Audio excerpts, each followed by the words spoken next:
चलिए भाई देखिए, हम लोग डिस्कस करने चल रहे हैं आज इनर्ट पेयर इफेक्ट। नाम से ही समझ में आ रहा है, इनर्ट पेयर इफेक्ट। अगर ध्यान से समझेंगे इसी में बहुत कुछ छिपा हुआ है। इनर्ट का मतलब होता है नॉन रिएक्टिव, और पेयर मतलब पेयर ऑफ इलेक्ट्रॉन। तो ये बेसिकली टॉपिक है पी ब्लॉक एलिमेंट्स का, और ये एप्लीकेबल होता है ग्रुप नंबर 13, ग्रुप नंबर 14 और ग्रुप नंबर 15। बेटा पी ब्लॉक में इन्हीं 3 ग्रुप्स में ये एप्लीकेबल है। और इसमें कैसे अप्लाई करते हैं जरा समझते हैं हम लोग। बेटा 13 ग्रुप में कौन कौन से एलिमेंट आते हैं? 13 ग्रुप में है boron family, boron, aluminium, gallium, indium and thallium. This is 13 group element. Group number 14 में है कार्बन फैमिली है बेटा, कार्बन, सिलिकॉन, जर्मेनियम, टिन है Sn and lead Pb। 15 group में आपके पास है nitrogen family, nitrogen, phosphorus, arsenic, antimony, bismuth. इन्हीं में ये एप्लीकेबल है। अब इसको जरा समझते हैं हम लोग थोड़ा सा। जनरल इलेक्ट्रॉनिक कॉन्फ़िगरेशन बनाए बेटा अगर हम इसकी 13 ग्रुप एलिमेंट का, आप लिखते हैं general electronic configuration NS2 NP1। इसका कॉन्फ़िगरेशन बनेगा बेटा 14 ग्रुप में NS2 NP2, और इसमें बनेगा NS2 NP3। ये जनरल इलेक्ट्रॉनिक कॉन्फ़िगरेशन है, राइट। अब इस इलेक्ट्रॉनिक कॉन्फ़िगरेशन से जरा देखिए, बोरान किस पीरियड का मेंबर है बेटा? ये सेकेंड पीरियड है, third period, fourth period, fifth and sixth period. अब ध्यान देना, इसको बताने का पर्पस क्या है। अगर इस बोरान में इलेक्ट्रॉनिक कॉन्फ़िगरेशन बनाओगे बेटा, एटॉमिक नंबर ध्यान दीजिए, बोरान का एटॉमिक नंबर होता है 5, क्लियर, 13, 31, 49 एंड 81, राइट। अब इसका इलेक्ट्रॉनिक कॉन्फ़िगरेशन हम बनाते हैं, उसके बाद समझाते हैं इनर्ट पेयर इफेक्ट का मतलब क्या हुआ। जरा समझिए, इसमें आप लास्ट में इलेक्ट्रॉनिक कॉन्फ़िगरेशन बनाओगे तो लिखा जाएगा 2s2 2p1, 3s2 3p1, 4s2 4p1, 5s2 5p1, 6s2 6p1। जरा ध्यान दीजिए इसको। अब किस तरह से हम बॉन्डिंग में पार्टिसिपेट करते हैं इलेक्ट्रॉन्स, कैसे इसका इन्वॉल्वमेंट होता है, उसको हम लोग सीखते हैं। जरा समझिए ध्यान से। अगर इसमें इसके पहले देखेंगे आप तो नोबल गैस हीलियम आता है, राइट। तो this is the close electronic configuration of boron. अब इसमें आप देखिए कि ये 2 इलेक्ट्रॉन S वाले और 1 इलेक्ट्रॉन P वाले, ये दोनों ही बॉन्डिंग में पार्टिसिपेट करते हैं। दोनों ही इलेक्ट्रॉन्स का पार्टिसिपेशन होता है किसमें? बॉन्डिंग में। तो बोरान जो वैलेंसी शो करता है, जो ऑक्सीडेशन स्टेट शो करता है, वो शो करेगा +3 स्टेबल में। एल्यूमिनियम शो करेगा +3, जरा ध्यान दीजिएगा। गैलियम शो करेगा +3। लेकिन जब 5th से हम 6 पीरियड में आते हैं बेटा, इलेक्ट्रॉनिक कॉन्फ़िगरेशन बनाया जाता है 6s2 6p1। इसके पहले आ जाता है N-2f14। ये इंपॉर्टेंट चीज है बेटा। जब 5th से 6 पीरियड में आते हैं तो आप ध्यान दीजिए, लैंथेनाइड एलिमेंट्स के 14 इलेक्ट्रॉन्स एंटर करते हैं यहां पर। इसके पहले आ जाता है, ध्यान दीजिए, ये आ जाता है 4f14 5d10 6s2। तो this is the electronic configuration of this thallium. जरा ध्यान दीजिए, ये इलेक्ट्रॉनिक कॉन्फ़िगरेशन है बेटा। हम लोगों ने शील्डिंग इफेक्ट पढ़ा हुआ है, जरा ध्यान दीजिए। Shielding effect, effective nuclear charge पढ़ा है, first shell, second shell, third shell. एक चीज जरा बताइए, ये NH2 और NP1, अगर हम S और P की बात करें बेटा, जैसे कह दिया आपने 6s2 और 6p1, तो अब ये 6s2 वाला इलेक्ट्रॉन न्यूक्लियस से ज्यादा क्लोज होगा 6p वाला इलेक्ट्रॉन? आप बताएंगे साहब नहीं, जो S है वो न्यूक्लियस से ज्यादा क्लोज होता है। जो S सबसेल है, S सबसेल वो न्यूक्लियस ज्यादा क्लोज होगा as compared to P subshell. इसका मतलब ये इलेक्ट्रॉन न्यूक्लियस से ज्यादा अट्रैक्टेड होगा। यहां पर जब आते हैं, ये 14 इलेक्ट्रॉन बेटा F सबसेल में इंटर होता है, और F subshell shows poor shielding, poor shielding show करता है बेटा। जब ये पुअर शील्डिंग शो करता है, इसका मतलब हुआ न्यूक्लियस का इफेक्टिव न्यूक्लियर चार्ज इंक्रीज हो जाता है, और इफेक्टिव न्यूक्लियर चार्ज इंक्रीज होगा तो क्या करेगा ये, इसका जो थैलियम का न्यूक्लियस है उस 6s इलेक्ट्रॉन को स्ट्रांगली होल्ड कर लेगा, बॉन्डिंग में पार्टिसिपेट नहीं करने देगा। तो जब ये इस 6s इलेक्ट्रॉन को टाइटली होल्ड कर लेगा, क्योंकि F subshell poor shielding show कर रहा है, जरा इसको अच्छे से समझना चाहते हैं हम लोग, आइए देखिए, ध्यान दीजिए। This is nucleus, first shell, second shell, third shell, fourth, fifth, six. मैं यहां की बात कर रहा हूं बेटा, हेलियम में या लेड में या बिस्मथ में, सिक्स पीरियड की बात कर रहा हूं मैं। This is six period. तो 6s2, ध्यान दीजिएगा, 6s2 और 6p1 यहां पर है। 4f बेटा यहां पर आएगा, 4f। अब जरा ध्यान दीजिए, जब हम इंडियम से थैलियम में आते हैं, या टिन से लेड में आते हैं, या एंटीमनी से बिस्मथ में आते हैं, तो 4f का जो 14 इलेक्ट्रॉन है वो इनर सेल में आ रहा है बेटा। इसके 14 इलेक्ट्रॉन कहां आ रहे हैं, इनर सेल में आ रहे हैं। तो ये 14 इलेक्ट्रॉन जो होंगे, ये इस इलेक्ट्रॉन को रिपेल नहीं कर पाएंगे, पुअर शील्डिंग शो करते हैं। अगर शील्डिंग का ऑर्डर आपको मालूम है, सबसे ज्यादा S इलेक्ट्रॉन होता है, फिर P होता है, फिर D होता है, फिर F होता है। तो F subshell shows poor shielding. F में 14 इलेक्ट्रॉन हुआ, न्यूक्लियस में 14 प्रोटॉन इंटर हुए। इस 14 प्रोटॉन इंटर होने से इसका न्यूक्लियर चार्ज तो बढ़ गया, लेकिन इलेक्ट्रॉन F में इंटर होने से इसका जो रिपल्सन पावर है वो नहीं बढ़ा, पूरा शील्डिंग शो कर रहा है। इसका रिजल्ट ये हुआ कि न्यूक्लियस इस 6s इलेक्ट्रॉन ज्यादा क्लोज होगा इसके एज कंपेयर टू P। तो 6s वाले इलेक्ट्रॉन को क्या करेगा, ये स्ट्रांगली अट्रैक्ट कर लेगा, स्ट्रांगली होल्ड कर लेगा।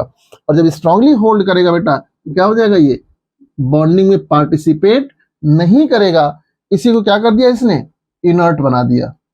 मींस अब यहां पर पार्टिसिपेशन की बात आएगी, तो यहां तो +3 शो कर रहा है, लेकिन यहां पर क्या हो जाएगा, ये +2 शो करेगा बेटा, सॉरी +1, +1 शो करेगा। यानी ये दो इलेक्ट्रॉन पार्टिसिपेट नहीं करेंगे। ऐसे यहां बात करेंगे तो कार्बन 4 में, यहां भी 4, यहां भी 4, यहां भी 4, लेकिन लेड में आएंगे तो +2 ऑक्सीडेशन स्टेट बेटा इसकी स्टेबल हो जाती है, +2 oxidation state, right. Nitrogen family देखेंगे तो यहां पर 5 इलेक्ट्रॉन्स पार्टिसिपेट कर रहे हैं बेटा। नाइट्रोजन में 3 इलेक्ट्रॉन्स पार्टिसिपेट करेंगे, फास्फोरस में 5, 5 and 3, 5 and 3, 5 and 3, right, 5 and 3। लेकिन बिस्मथ में आएंगे बेटा, यहां पर ओनली +3 ऑक्सीडेशन स्टेट शो करता है। क्यों, क्योंकि वही कंडीशन मैंने बताया अभी, यहां भी क्या आ जाएगा, 6s2 6p3। तो ये इलेक्ट्रॉन तो पार्टिसिपेट करेगा बेटा, लेकिन 6s वाला इलेक्ट्रॉन पार्टिसिपेट नहीं करेगा। क्यों, because of abnormal increase in nuclear charge. Nuclear charge abnormally increase हो जाता है due to poor shielding of F subshell. इसकी वजह से क्या हो गया, 6s इलेक्ट्रॉन इनर्ट हो गया, नॉन रिएक्टिव हो गया। इसको क्या बोलेंगे, इनर्ट पेयर इफेक्ट। आइए देखते हैं जरा हम लोग टेक्निकल लैंग्वेज में क्या इसको लिखेंगे, समझिए जरा। देखिए,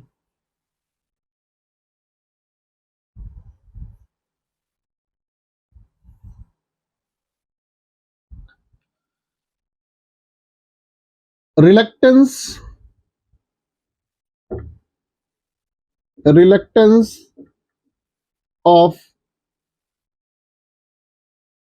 ns2 electron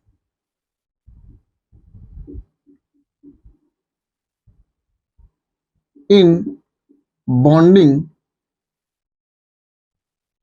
in bond formation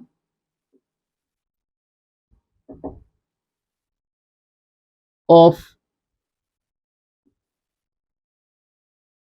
lower elements in 13th, 14th and 15th groups due to abnormal increase in nuclear charge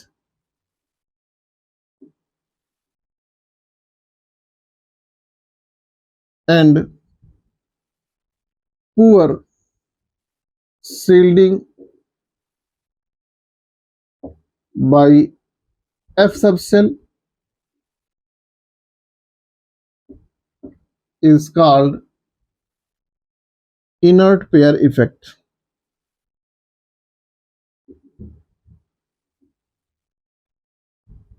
inert pair effect, यानी जो लोअर मेंबर्स हैं, 6 पीरियड्स मेंबर्स हैं, उनके NS2 इलेक्ट्रॉन के पार्टिसिपेशन में ना इन्वॉल्व होने के कारण इसको क्या बोल दिया हमने, इनर्ट पेयर इफेक्ट। और ये क्यों नहीं पार्टिसिपेट कर रहा है? Because of abnormal increase in nuclear charge. क्यों? By poor shielding of F subshell, right. तो अब इसकी वजह से क्या हो रहा है, इनर्ट पेयर इफेक्ट हुआ।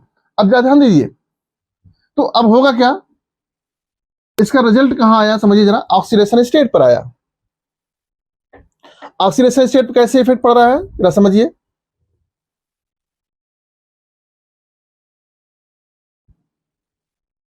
Lower members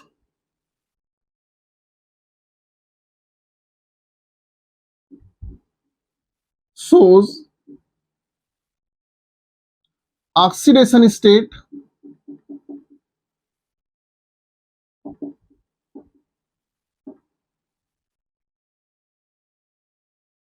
decrease by 2 unit, 2 unit decrease हो जाती है। Clear? So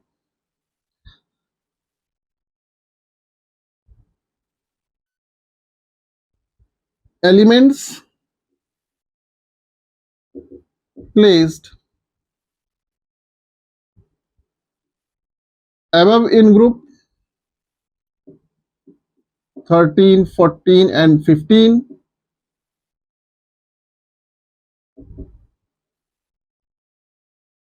are stable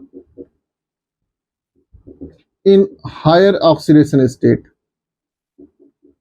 higher oxidation state। Clear? अब अगर हम जैसे पूछे आपसे कि SN2 पॉजिटिव और PB2 पॉजिटिव कौन ज्यादा स्टेबल होगा भाई, SN2 पॉजिटिव या PB2 पॉजिटिव? अब दोनों एक ही ग्रुप के मेंबर हैं, तो जरा देखिए SN फिफ्थ ग्रुप में है, 5th पीरियड में है, और लेड जो है वो किस में है, 6th पीरियड में है। तो इनर्ट पेयर इफेक्ट यहां वर्क कर रहा है बेटा।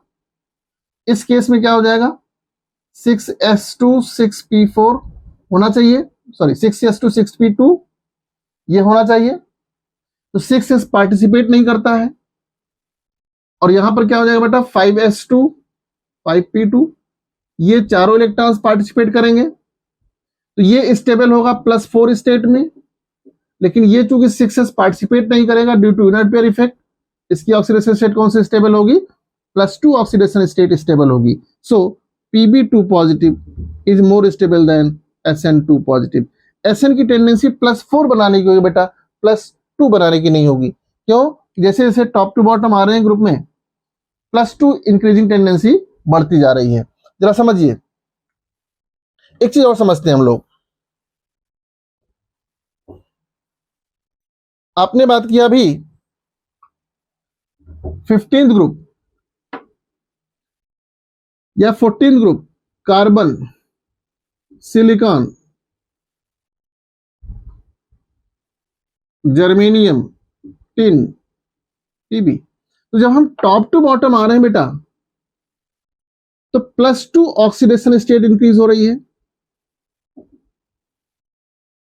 Increasing +2 oxidation state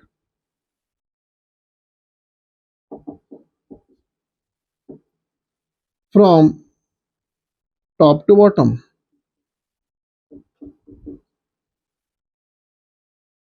right. या कह सकते हैं डिक्रीजिंग +4 ऑक्सीडेशन स्टेट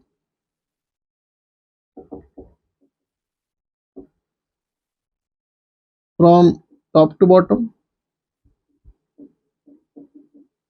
ये सिर्फ इसमें नहीं बेटा, आप इसमें भी देखोगे तो boron, aluminium, gallium, indium, thallium, यहां पर +3 होगा, राइट। और यहां पर क्या आ जाएगा, +1 आ जाएगा स्टेबल स्टेट। इसमें बात करेंगे आप नाइट्रोजन को, नाइट्रोजन का एक्सेप्शनल केस है। तो यहां पर हम बात करेंगे +5 एंड +3 दोनों स्टेबल है, लेकिन यहां नीचे जैसे आएंगे आप, यहां पर ओनली +3 स्टेबल होगा, +5 स्टेबल नहीं होगा। तो जैसे जैसे बेटा हम टॉप टू बॉटम आ रहे हैं, लोअर ऑक्सीडेशन स्टेट स्टेबल हो रही है और हायर ऑक्सीडेशन स्टेट अनस्टेबल होगी। क्यों? Because of inert pair effect. एक इंपॉर्टेंट बात और करते हैं हम लोग, जरा समझिए। एक टर्म है, ध्यान दीजिए, ऑक्सीडेशन और रिडक्शन। ऑक्सीडेशन और रिडक्शन क्या होता है ये समझते हैं जरा। ऑक्सीडेशन, ऑक्सीडेशन कहा जाता है बेटा द एलिमेंट या process of loss of electron is called oxidation. जरा समझिए, यानी आप कह सकते हैं the process of the loss of electron is called oxidation, right. या कह सकते हैं क्या, increase in oxidation number, increase in oxidation number is called oxidation. Reduction की बात करें बेटा हम लोग, तो decrease in oxidation number, ON मतलब बेटा oxidation number, decrease in oxidation number is called reduction. जरा ध्यान दीजिए इस बात को। और एक टर्म होता है oxidizing agent and reducing agent. ध्यान दीजिएगा इस बात को, ऑक्सीडाइजिंग एजेंट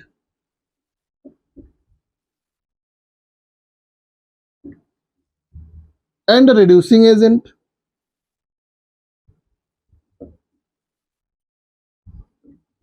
ऑक्सीडेशन एक प्रोसेस अलग है, रिडक्शन प्रोसेस अलग है, लेकिन ऑक्सीडाइजिंग एजेंट और रिड्यूसिंग एजेंट अलग होता है।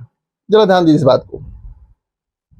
इसको ऐसे समझिए, जैसे आपने कह दिया कि बेटा सोडियम है, ये इलेक्ट्रॉन लूज कर रहा है, Na+ इलेक्ट्रॉन, इसका हो गया ऑक्सीडेशन, राइट।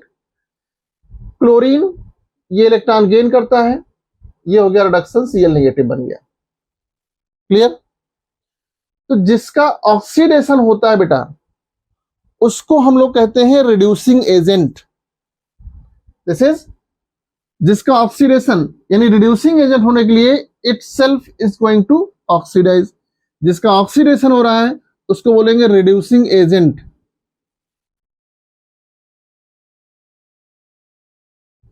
और जिसका रिडक्शन हो रहा है उसको बोलेंगे हम लोग ऑक्सीडाइजिंग एजेंट। इस बात को समझिएगा ध्यान से। जिस एलिमेंट का ऑक्सीडेशन होगा उसको हम बोलेंगे रिड्यूसिंग एजेंट, और जिसका ऑक्सीडेशन होता है, रिडक्शन होता है, उसको हम बोलते हैं ऑक्सीडाइजिंग एजेंट। इसका एप्लीकेशन कहां हो रहा है, जरा ध्यान दीजिए। इनर्ट पेयर इफेक्ट्स कैसे इसको हम अप्लाई करते हैं, इस बात समझिएगा। ऑक्सीडाइजिंग एजेंट क्या होना पड़ेगा, उसको रिड्यूस होना पड़ेगा। रिड्यूसिंग एजेंट क्या करना पड़ेगा, उसको ऑक्सीडाइज होना पड़ेगा। इस चीज समझिएगा। आइए जरा ध्यान दीजिए। जैसे आपने कह दिया कार्बन से लेकर के हम आ रहे हैं कहां पर, लेड तक। कार्बन की टेंडेंसी है +4 की और लेड की टेंडेंसी है +2 की। ये +4 भी बनाता है, जरा समझिएगा। तो लेड +2 में ज्यादा स्टेबल होगा, +4 में कम स्टेबल होगा। SN4 पॉजिटिव है, SN2 पॉजिटिव बनेगा।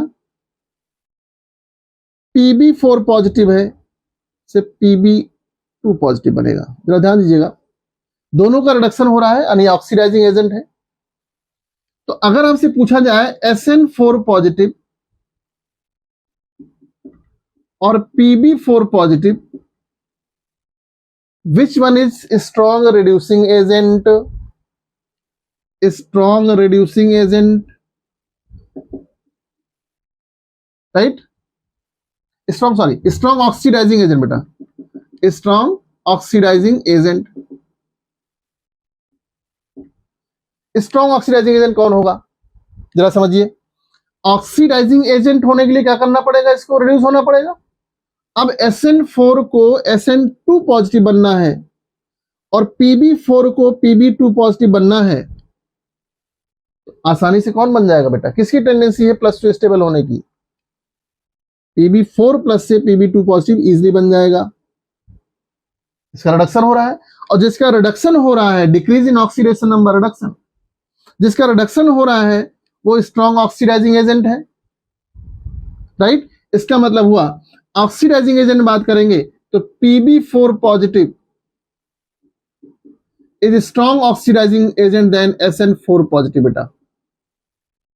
यानी अब हम टॉप टू बॉटम जब आ रहे हैं, चाहे 13 ग्रुप हो, 14 हो, 15 हो, इस सभी में ऑक्सीडाइजिंग प्रॉपर्टी, यानी ऑक्सीडाइजिंग प्रॉपर्टी इंपॉर्टेंट पॉइंट है बेटा। Oxidizing property increase from top to bottom. तो SN4 पॉजिटिव में और PB4 पॉजिटिव में स्ट्रॉन्ग ऑक्सीडाइजिंग एजेंट कौन हुआ, SN4 पॉजिटिव। और रिड्यूसिंग एजेंट कौन हो जाएगा बेटा, रिड्यूसिंग एजेंट SN4 पॉजिटिव हो जाएगा। तो इस तरह से आप इसमें oxidizing agent, electron losing tendency, oxidation state कौन सा स्टेबल है,